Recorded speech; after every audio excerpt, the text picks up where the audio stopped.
직장 생활을 하는 모든 사람은 원하던 원하지 않던, 동의를 하던 하지 않던 언젠가 은퇴 또는 퇴직을 하게 됩니다. 지금 퇴직을 앞둔 60대를 끼인 세대라고 부르고 있는데요. 부모님을 부양하는 마지막 세대이자 자녀로부터 부양을 받지 못하는 첫 세대라고 합니다. 그러다 보니까 위로 아래로 돈 들어갈 일은 많은데 이제 나이가 돼서 은퇴를 하려고 하다 보니까 내가 준비한 노후 자금으로는 내가 생활하기에도 넉넉치 않을 것 같고, 그렇다고 내가 여태까지 일해왔던 분야에 재취업도 쉽지 않은 게 현실입니다. 그래서 장사나 사업을 준비하시는 분들이 많이 있습니다. 근데 장사하려고 하다 보면 여러 가지 걱정이 들죠. 장사하려고 하다 보니까 내가 준비한 노후 자금만 까먹는 건 아닌지, 내가 진짜 할 수 있을지, 뭐 만만한 건 없을까? 찾아보다 보니까 너도 나도 치킨집을 하면서 치킨공화국이라는 별명도 나오고 있는 대한민국입니다. 다른 곳으로 눈을 돌려보니 편의점도 괜찮은 것 같아서 알아보다가 제 영상까지 시청하게 되셨을 거라 생각합니다.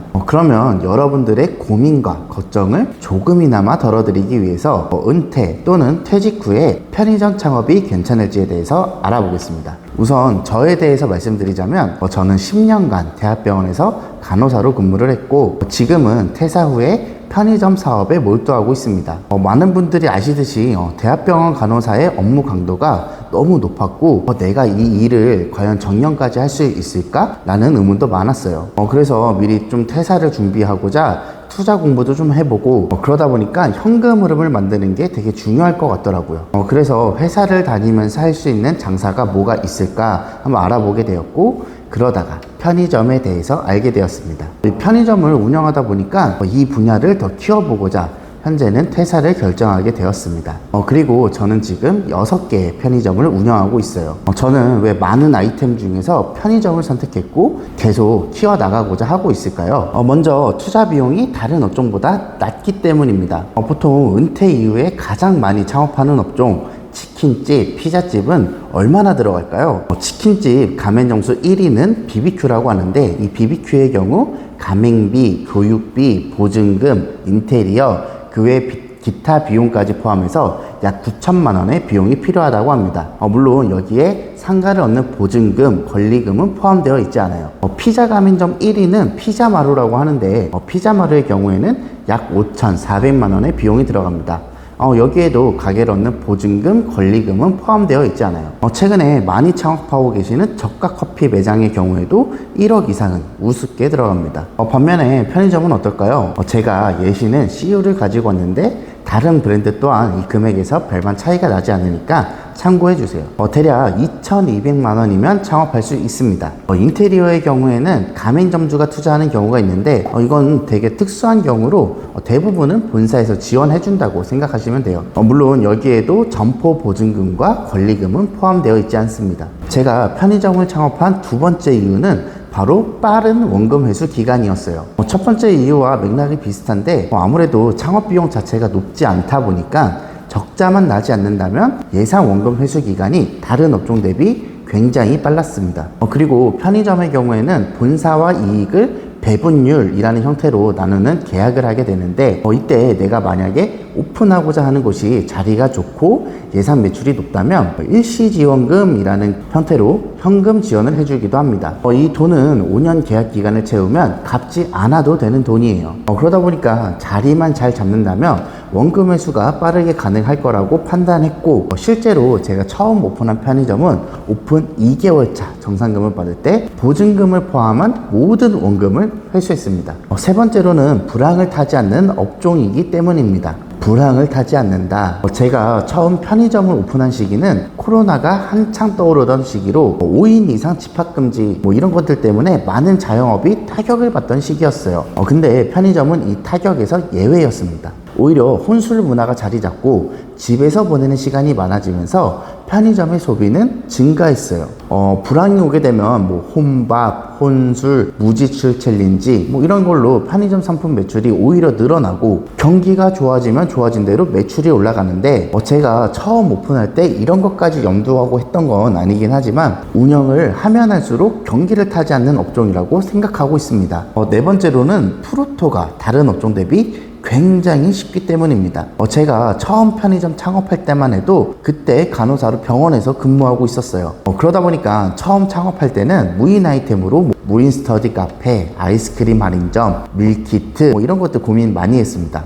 많이 알아봤고요. 근데 이 업종의 가장 큰 문제는 경쟁점이 생기기 너무 쉬웠고 무인이라고 홍보하고 있지만 실질적으로 운영하는 사람들의 이야기를 들어보면 하루에 2시간 정도는 따로 시간을 내서 가게를 관리해야 됩니다. 당시에 제 와이프도 간호사로 근무하고 있었기 때문에 저희는 맞벌이를 하고 육아를 하면서 따로 2시간 이상의 시간을 내서 가게를 운영하는 건 쉽지 않다고 생각했어요. 근데 왜 편의점을 선택했냐면 무인으로 운영이 불가능한 편의점이 오히려 경영주의 나는 자유를 얻게 됩니다. 이게 무슨 말이냐면 24시간 항상 근무자가 있기 때문에 가게에서 발생하는 대부분의 문제는 근무자 선에서 해결이 가능합니다. 그리고 그 근무자를 채용하고 관리하는 관리자, 즉 점장님을 채용해서 가게를 관리했습니다. 물론 처음에 오픈하고 세팅할 때 많은 노력과 많은 시간이 필요하지만 자리를 잡은 이후에는 제가 특별히 출근하지 않아도 가게 운영에 큰 어려움은 없었어요.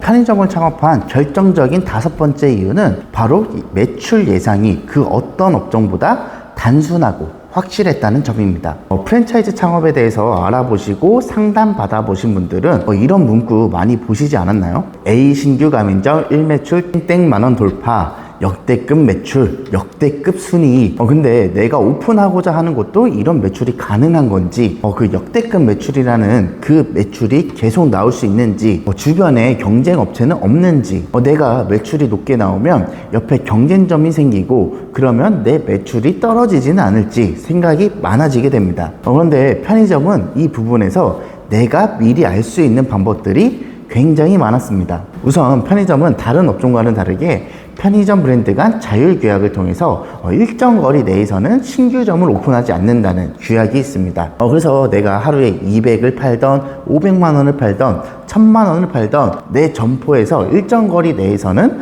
어떠한 브랜드 편의점도 오픈하지 못하게 됩니다. 이걸로 독점성은 확실히 확보할 수 있어요. 이런 업종이 또 있나요? 그리고 매출 예상 또한 이런 독점성, 거리 제한 등을 통해서 내가 입점하고자 하는 상권에 따라서 예상 일매출을 계산하는 공식이 있고 거의 대부분의 경우에 이 공식에 맞게 매출이 나오고 있습니다. 그러면 여러분들이 가장 궁금해 하실 내용, 그래서 편의점 하면 얼마나 버는데? 바로 이거일 거예요. 저도 제 주변 지인들한테 편의점 괜찮다고 한번 해보지 않겠냐고 이야기를 많이 하고 있는데 꼭 그러면 물어보더라고요. 야, 편의점 오픈하면 얼마나 버는데? 그럴 때마다 제 답변은 케바케, 케이스 바이 케이스입니다. 이건 뭐냐면, 야, 너 대기업 다닌다는데 대기업 다니면 얼마나 받냐? 이렇게 질문하는 거랑 똑같아요. 어떤 회사를 다니는지, 어떤 직종인지, 직급은 어떻게 되는지에 따라서 연봉이 제각각이잖아요. 편의점도 마찬가지로 어떤 곳에 오픈을 하는지, 배분율은 얼마나 받는지, 예상 일매출은 얼마나 나오는지, 매익률은 어떻게 되는지, 월세는 얼마인지, 그리고 내가 운영하면서 알바는 얼마나 쓰는지에 따라서 이 수익은 천차만별입니다.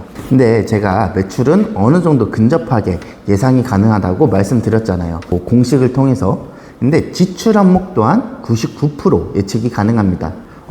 저의 경우에는 이 부분을 엑셀 시트로 만들어서 매번 새로운 자리를 볼 때마다 여기에 매출을 대입하고 예상 매익률을 입력하고 로열티 배분율을 조정하면서 제가 가져가게 될 순이익에 대해서 판단해 보고 있습니다. 이 파일이 필요하신 분은 본문의 더보기 클릭 후 링크 통해서 연락 주시면 파일을 공유해 드리도록 하겠습니다. 그러면 편의점 창업하기 전에 준비할 건 어떤 게 있을까요? 어떤 방식으로든 편의점에 대해서 경험해 보시기 바랍니다. 알바가 되었건 아는 지인 가게에서 하루 이틀 같이 일을 해보건 어떤 방식으로든 편의점의 일을 꼭 해보세요.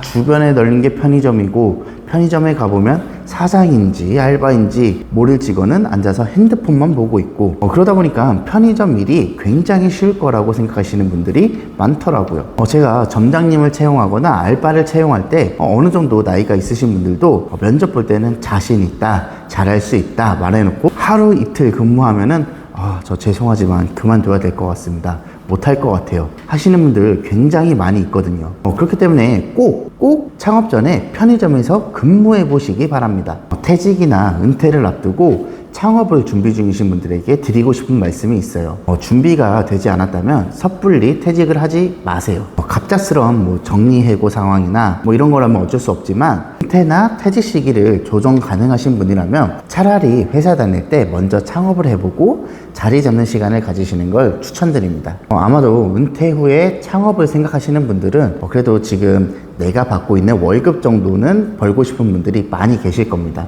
근데 그 월급을 받기까지 어느 정도의 시간이 필요했고 얼마나 많이 직간접적으로 배우셨어요. 공부하고 깨지고 머리 쥐어뜯고 근데 내가 얼마 투자하니까 얼마를 벌고 싶고 내가 이 나이 먹고 어디 가서 알바할 짬밥도 아닌데 하면서 그냥 돈만 넣고 알아서 돈 벌리는 창업을 하려고 한다. 망하거나 사기당할 확률 99%입니다. 요즘 어떤 업종에 대해서 정보 파악하기가 얼마나 쉬워요. 사전 가면 관련된 책도 많이 있고 사전 가기 어려우면 그냥 유튜브에 검색만 해봐도 거의 대부분의 업종은 파악 가능합니다. 거기서 취득한 정보가 실제 현장에 적용했을 때 맞는지 확인하는 작업들을 꼭 해보세요. 그래야 망하지 않는 창업을 할 수 있습니다. 오늘 영상 도움이 되셨다면 좋아요와 구독 눌러주시면 앞으로 창업 관련 컨텐츠 올라올 때마다 빠르게 시청 가능하십니다. 시청해주셔서 감사합니다.